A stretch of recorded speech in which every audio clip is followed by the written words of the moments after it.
My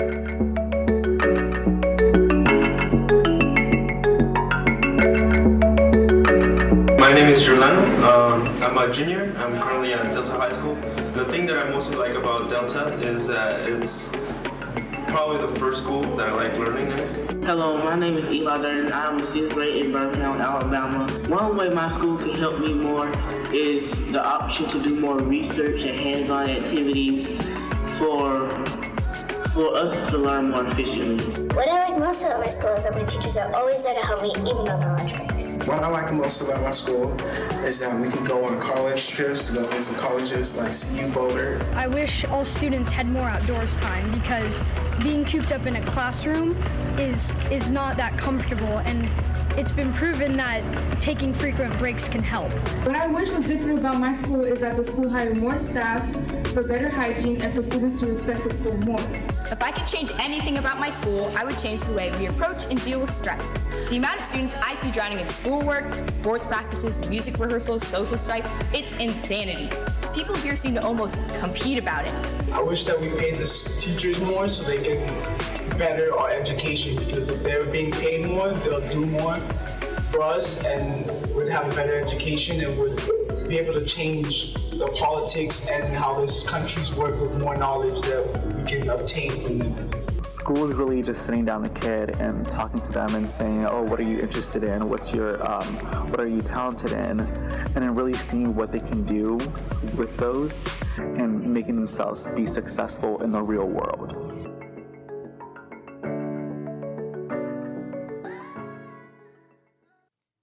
Please welcome the Atlantic's Margaret Lowe. Hello, hello. Good morning, everyone.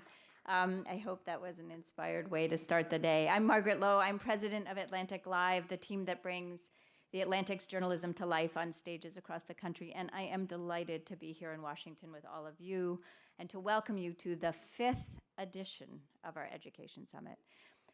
This gathering has in some ways become a spring ritual, and the fact that so many of you are here is perhaps a measure of the urgency of the issues that we're going to grapple with today. We wanted to begin with that video and hear from students because too often kids' voices get lost in the bitter debates about education in America. And we know that our schools are supposed to be the great equalizer, the bedrock of democracy, giving every single student a chance to succeed. But the hard truth is, and I think we all know it, America's schools have not lived up to that promise. Too often it's the opposite, with school systems reinforcing inequality rather than equality. So today we're going to explore how schools can better serve every student, from kindergarten all the way through college. And serving every student is our theme for today.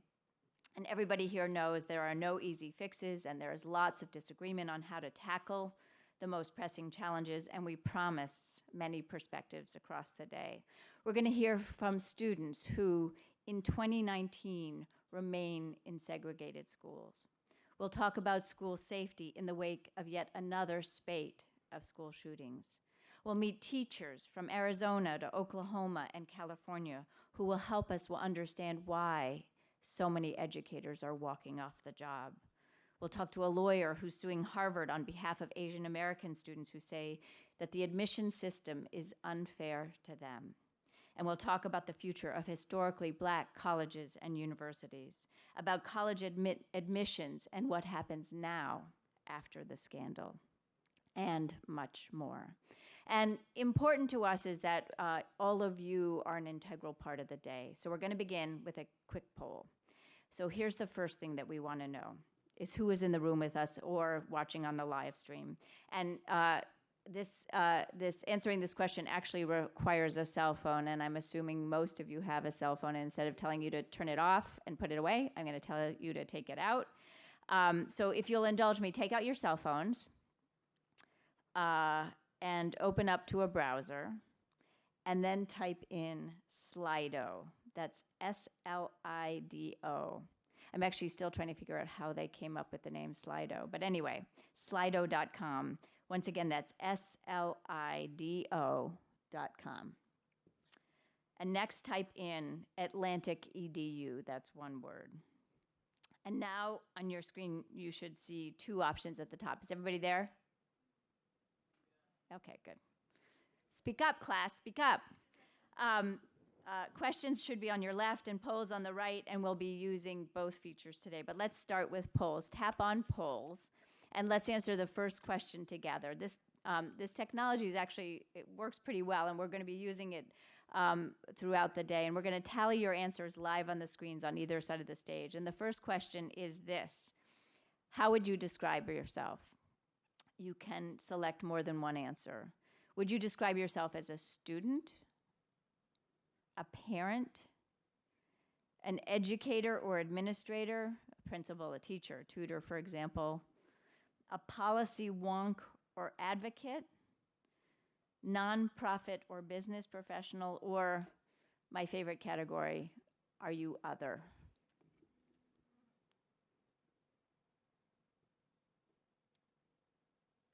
Wow. What a great mix of people we have today. And I think one of the benefits of today, and we're going to give you time to do this, is that all of the people, at least those of you here in the room, we're going to give you a chance to meet one another over the course of the day.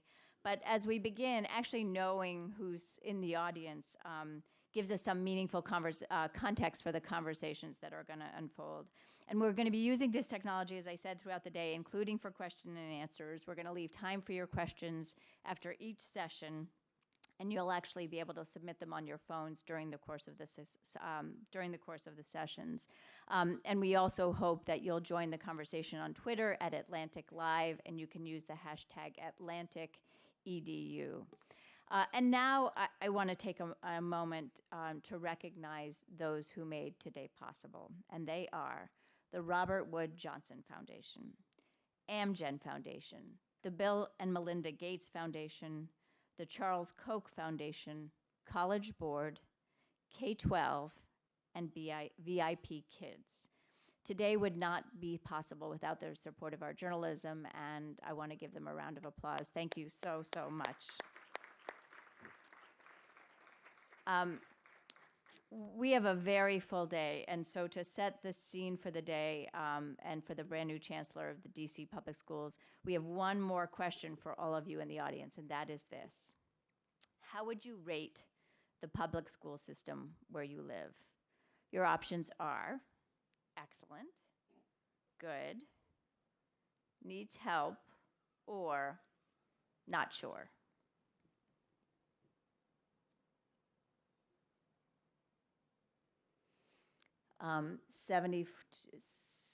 Some of you are changing your minds as I watch.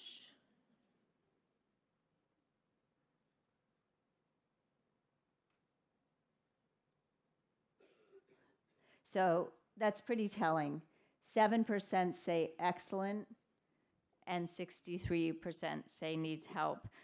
Also a good backdrop for our next conversation.